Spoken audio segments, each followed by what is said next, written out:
माझा जिवलग ओमा असल आणि सर्व तरुण मंडळी, या सर्व मंडळींचं सुद्धा खूप प्रचंड प्रेम आहे. आम्ही जेव्हा कॉलेजला शिकायला होतो, घरची परिस्थिती हालाकीची होती, एकाने गाडीतून आम्हाला उतरवून दिलं. मग आम्ही सेकंड हँड सायकल घेतली आणि सर्दीचे दिवस होते नाही का, सेकंड हँड सायकल घेतली, तिला पाठीमागचा कॅलरच नाही, रेंजर सायकल.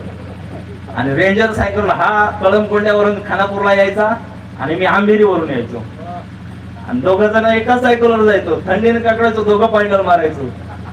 कॉलेजला जाईपर्यंत आम्ही 3 ठिकाणी थांबायचो, शेकोटी करायचो, हात गाठून जायचे आणि प्रवास केला. अत्यंत दुःखद होता, परिस्थिती भावनिक होती, पण या परिस्थितीतून तो पण खूप उत्तम अशा जागेवर आहे.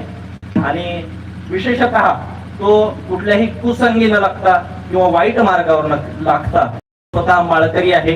त्यांचे पिताश्री मामाश्री सुद्धा पाठीमागे उभे आहेत.